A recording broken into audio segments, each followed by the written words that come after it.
வணக்கம். அமெரிக்க அதிபருக்கு எதிராக கனடாவினுடைய வர்த்தக போர் வெடித்தது. டாலருக்கு டாலர் என்பது இந்த வர்த்தக போராகும். கனடாவினுடைய பிரதமரையும் கனடாவினுடைய கார் உற்பத்தி தொழிற்சாலைகள் அதிகமாக இருக்கின்ற ஒன்டாரியோ மாநில ஆளுநர் டக் ஃபோர்டையும் டொனால்ட் ட்ரம்ப் முட்டாள்கள் என்று திட்டுகின்ற அளவிற்கு கனடா அமெரிக்கா மோதல் சூடு பிடித்திருப்பது முதலாவது விடயம். ஈரானுக்கு எதிராக டி-டே பிரகடனம் செய்த அமெரிக்கா தன்னுடைய பக்கத்து வீட்டில் தனக்கு எதிராக டி-டே பிரகடனம் ஒன்று டி-டே என்று இல்லாமல் பிரகடனப்படுத்தப்பட்டிருப்பதை பார்க்க தவறியது இன்று காலை நடைபெற்ற முக்கிய சம்பவமாகும். இரண்டாவதாக சவுதி அரேபியாவினுடைய ஆயில் டேங்கர் ஒன்று தாக்குதலுக்கு உள்ளாகி அதனுடைய இயந்திர கட்டுப்பாட்டு அறை எரிந்து கொண்டிருக்கின்றது. கப்பல் நகர முடியாத தாக்குதல் நடந்திருக்கின்றது. தாக்கியவர் யார் தெரியவில்லை. பிரிட்டனினுடைய கப்பல் கண்காணிப்பு அமைப்பு இந்த தகவலை வெளியிட்டிருக்கின்றது.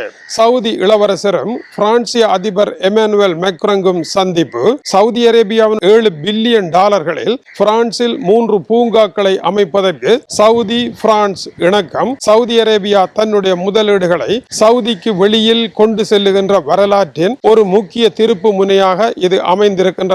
பிரிட்டனில் 5 இளைஞர்கள் அயர்லாந்தில் மரணித்த 5 இளைஞர்களை போல விரைவு சாலையில் எதிர்ப்பக்கமாக வாகனத்தை ஓடி அவர்களை விரட்டிய போலீசாருடன் மோதி 5 இளைஞர்களும் அந்த இடத்திலேயே மரணம். பிரிட்டன் போலீசார் விரட்டிய 2 அவர்களும் அந்த இடத்திலேயே மரணம். 7 பேர் கொத்தாக மரணம். பிரித்தானியாவினுடைய சவுத் பேங்க் சாலையில் நடைபெற்ற சம்பவம். இளையோர் விரைவு சாலையில் ஒரு பக்கமாக செல்லுகின்ற பாதையில் எதிர்ப்பக்கமாக வாகனத்தை ஓட்டி அதை வீடியோ எடுத்து சமூக வலைத்தளங்களில் காண்பித்து இன்ஸ்டாகிராம் மூலமாக லைக் எடுப்பதற்காக செய்த இன்று இளையோரிடையே நடைபெறுகின்ற சாகச விளையாட்டு வாழ்க்கையில் முன்னேற வேண்டும் என்பதை விட இதுபோல வாகனங்களை எடுத்து வேகமாக ஓடி மரணிப்பதாகவே இருக்கின்றது. இவர்கள் மரணிப்பதோடு மட்டுமல்லாமல் போலீசாரும் இறந்திருக்கின்றார்கள். பிரிட்டனில் மிகப்பெரிய சோகமாக இருக்கின்றது.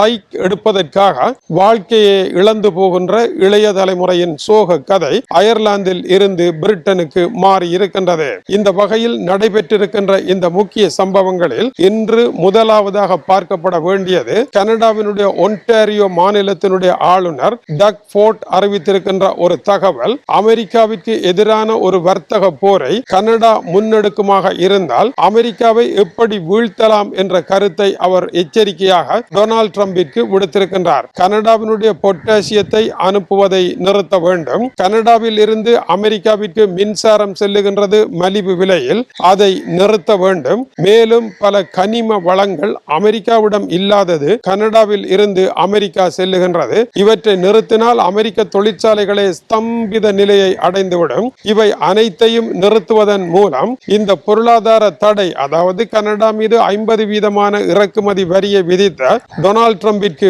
வலியை காட்ட வேண்டும். அதேவேளை இந்த வலியை சும்மா விடக்கூடாது. அமெரிக்க அதிபர் டொனால்ட் ட்ரம்புடைய மேக்கா அணியும் ரிப்பப்ளிகன் கட்சியும் எந்தெந்த மாநிலங்களில் முன்னிலை பெற்று அந்த மாநிலங்களை ஆட்சி செய்கின்றார்களோ அத்தகைய மாநிலங்களை தனியாக பிரித்தெடுத்து அந்தந்த மாநிலங்களுக்கு எதிரான பொருளாதார தடைகளை முன்னெடுப்பதன் மூலம் அமெரிக்க அதிபருக்கு வாக்களிக்கின்றவர்களுடைய வாக்குச்சீட்டுகளின் மீது பொருளாதார அடியை போடுவதன் மூலம்தான் அமெரிக்க அதிபருக்கு வலி விளங்கும். அதன் மூலம்தான் இந்த போரில் அமெரிக்காவை திருத்த முடியும் என்று கூறியிருக்கின்றார். ஆனால் கனடா இதை செய்வதன் மூலமாக வலி சுமக்காமல் இருக்க முடியாது. போர்க்களம் என்றால் 2 பக்கங்களிலும் சேதம் ஏற்படத்தான் செய்யும். அமெரிக்கா வலி சுமக்கின்ற பொழுது கனடாவும் வலியை சுமக்க வேண்டித்தான் வரும் என்றும் அதற்கு மக்கள் தயாராக வேண்டும் என்றும் கூறியிருக்கின்றார். வருகின்ற செப்டம்பர் 8ஆம் தேதியில் இருந்து கனேடிய பிரதமர் மார்க் கார்னேனுடைய அறிவிப்பின்படி டாலருக்கு டாலர் என்கின்ற யுத்தம் ஆரம்பமாகின்றது. இது டி-டே தான் டாலர் போராக அமைகின்றது. டி-டே என்பது இதனுடைய சுருக்க குறிப்புரையாக இருக்கலாம். ஆனால் இதனுடைய கருத்து அமெரிக்கா கனடாவிடம் இருந்து வரி மூலம் $100 இழுத்தால் அமெரிக்காவிடம் இருந்து கனடா $100 அதே வரி மூலம் இழுக்கும். இதன் மூலமாக டொனால்ட் ட்ரம்பினுடைய வரியினால் எதுவும் செய்ய முடியாத நிலையை ஏற்படுத்துவோம் என்று அவர் கூறியிருக்கின்றார். இதனால் கனடாவினுடைய பிரதமரும் ஒன்டாரியோ கவர்னரும் முட்டாள்கள் என்று டொனால்ட் ட்ரம்ப் திட்டி தீர்த்திருக்கின்றார். இது கனடா அமெரிக்கா வர்த்தக போராகும். இரண்டாவதாக அமெரிக்காவை பொறுத்த பொறுத்தவரையில் இப்பொழுது 2 வியூகங்களை வகுத்திருப்பதாக டென்மார்க்கினுடைய பிரபல செய்தியாளர் கிறிஸ்டியான் மௌரிட்சன் கூறுகின்றார். முதலாவது, அமெரிக்கா ஈரான் மீது பொருளாதார தடைகளை விதிப்பதன் மூலமாக உள்நாட்டு ரீதியாக ஈரானை முடக்குவதற்கும் ஹோர்முஸ் நீரிணையில் தன்னுடைய பலத்தை அதிகரிப்பதன் மூலமாக ஈரானுடைய கட்டுப்பாட்டை இழக்க செய்வதற்குமான முயற்சிகளில் ஈடுபட்டிருக்கின்றது என்றும், போர் நடைபெற தொடங்கியதன் பின்னதாக இப்பொழுது ஹோர்முஸ் நீரிணை வழியாக ஆயில் செல்லுகின்ற அளவு 400% அதிகரித்திருப்பதாக அவர் கூறுகின்றார். அதாவது போருக்கு முன்னர் இருந்ததை விட 20% ஆயில் ஓமான் வழியாக செல்லுகின்றது. ஓமான் கடற்கரையோர பகுதியாக இருந்த கன்னிவெடிகளை அகற்றி இரவு நேரம் கப்பல்களினுடைய டிராடர்கள் நிறுத்தப்பட்டு இந்த கப்பல்கள் கொத்தாக ஹோர்முஸ் நீரிணையை கடக்கின்றன.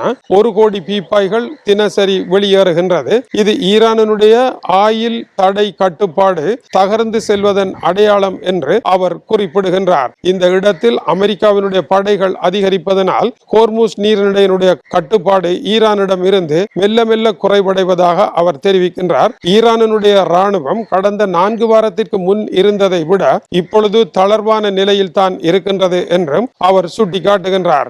இப்படி ஒரு செய்தி ஏற்கனவே வந்திருந்தாலும் கூட அமெரிக்காவினுடைய பொருளாதார தடை வியூகத்தின் ஓர் அங்கம்தான் இது என்பதை அவர் சுட்டிக்காட்டுகின்றார். இந்த இடத்தில் மத்திய கிழக்கை நம்பி இனி பயனில்லை. சவுதி அரேபியாவை காப்பாற்ற வேண்டுமாக இருந்தால் சவுதி விஷன் 2030 என்று கூறப்படுகின்ற மாபெரும் பொருளாதார திட்டம் ஒருபுறம் இருக்க, சவுதி இளவரசர் இப்பொழுது உலகத்தின் பிரபலமான உதைபந்தாட்ட அணிகளை விலைக்கு வாங்குவது போன்ற சவுதி அரேபியாவிற்கு வெளியில் இருக்கின்ற பொருளாதாரத்தில் பெரும் முதலீடுகளை வழங்க தொடங்கி இருக்கின்றார். அந்த வகையில் பிரான்ஸ் அதிபர் எமானுவேல் மேக்ராங்குடன் புதிய வர்த்தகம் செய்திருக்கின்றார். 7 பில்லியன் அமெரிக்க டாலர்களில் பிரான்சினுடைய தலைநகர் பாரிஸில் இருந்து சுமார் 20-30 கிலோமீட்டர்கள் தொலைவில் டிஸ்னி லேண்ட் போல புதிய கண்காட்சி பூங்காக்களை அமைக்க இருக்கின்றார். இதில் ஒன்று ஜப்பானில் புகழ்பெற்ற சித்திர கண்காட்சி ஆகிய மங்கா என்கின்ற ஒரு நிகழ்ச்சியை அடிப்படையாக வைத்து ஒரு கண்காட்சியகம் திறக்கப்பட இருக்கின்றது. பிரான்சிய அதிபருக்கும் சவுதி இளவரசருக்கும்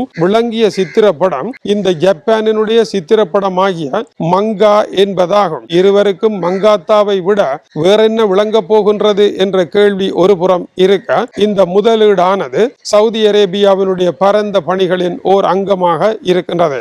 இந்த சம்பவம் நடைபெற்றுக் கொண்டிருக்க ஐரோப்பா எத்தகைய ஆபத்தில் இருக்கின்றது என்பதை புரிந்து கொள்ளாமல் ஐரோப்பாவில் சிறு பிள்ளைகள் அல்லது இளைஞர்கள் வாகனங்களை வேகமாக ஓட்டி தங்களுடைய சமூக வலைத்தள பதிவுகளில் அதை ஒரு கெத்தாக காட்ட நினைத்து அநியாயமாக உயிர்களை பறிகொடுத்துக் கொண்டிருக்கின்றார்கள். அந்த வகையில் பிரிட்டனினுடைய சவுத் பேங்க் சாலையில் நேற்று நடைபெற்ற ஒரு விபத்து எல்லோருடைய மனங்களையும் தொட்டிருக்கின்றது, உறைய வைத்திருக்கின்றது. 5 இளைஞர்கள் வாகனத்தை எடுத்து கன வேகத்தில் ஓடி இருக்கின்றார்கள். இவர்கள் ஓடிய வாகனம் விரைவு சாலையில் ஓடக்கூடாத பக்கத்தில் ஒரு பக்கமாக எதிர்பக்கமாக வந்து கொண்டிருக்கின்ற வாகனங்களை எதிர்த்து இவர்கள் ஓடத் தொடங்கினார்கள். இத்தகைய செயல்கள் பெரும் விபத்தை இவர்களுக்கு மட்டுமல்ல இவர்களுடன் மோதுகின்ற வாகனங்களில் ஏற்பட்டு கொத்தணியாக விபத்துக்கள் ஏற்பட்டு பெருமரணங்கள் ஏற்படுகின்ற ஆபத்தான செயல். இதை செய்து லைக் பெறுவதற்கும் இப்படியான சாகச செயலை செய்தார் அப்பா,